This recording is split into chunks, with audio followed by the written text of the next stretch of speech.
no, transfer it. What I did, because I had to change mine, is you can, what kind of phone do you have? I use a Tele.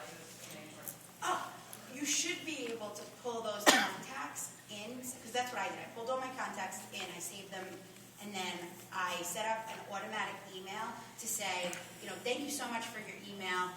And mine was because I was spam. So I said, due to spam on this account, I've switched over to TroyReitano.com. Please email me there.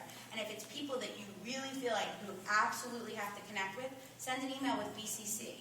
Like BCC everybody, and send out an email saying, I have to make the switch, I have a problem, email or whatever, and then you change it. But you can also, if you're going to set up a Gmail, you can hook your Hotmail into your Gmail, so you could be getting the emails that come from there in your Gmail, which I'm happy to talk to you about afterwards. Yeah, okay, that'd be great. Yeah, because then it comes in labeled. I have 4 Gmail accounts already.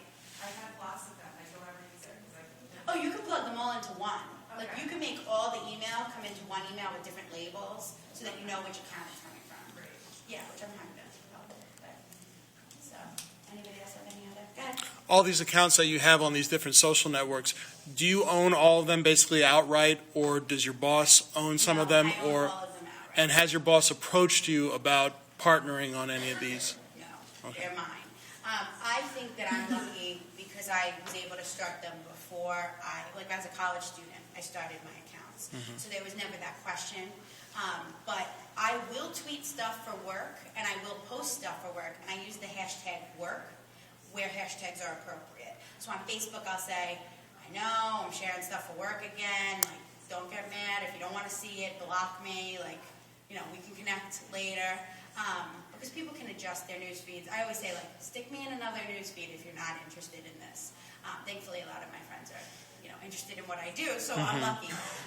But you can also adjust that through personal settings. But some of us here in the room are personalities like Kelly or like Michael. So what's your recommendation for folks like that? I don't think you should give them the rights. Why would you want to give up? If you choose to leave, why should they own what you have? I know a lot of people in the room probably have ABC 7 and then your name. I'm sure that that's something that you have to deal with. I wouldn't give up the rights at all. I just wouldn't do it. I would say this. I'll start a Twitter handle for work if you want. If you want to have one that you can manage, that's fine. But I think that it's very important to have your personal brand with your people because you're bringing your employer all those contacts. So why should you give them out? They're worth money. People, Twitter followers, YouTube, everybody, they're worth the advertising dollars. So why give that up? I know we don't own Kelly's, we don't own Michael's. They're their individual brands. He even uses services that we don't use as the show. So we have a show Twitter, but he has deals with other, Viddy is one that he uses. It's a social network, and we don't have anything to do with that. So I think that that's really important is to keep. If they're gonna do that, then you have to keep yourself separate. You never know, you might want to leave. So, but I think that was.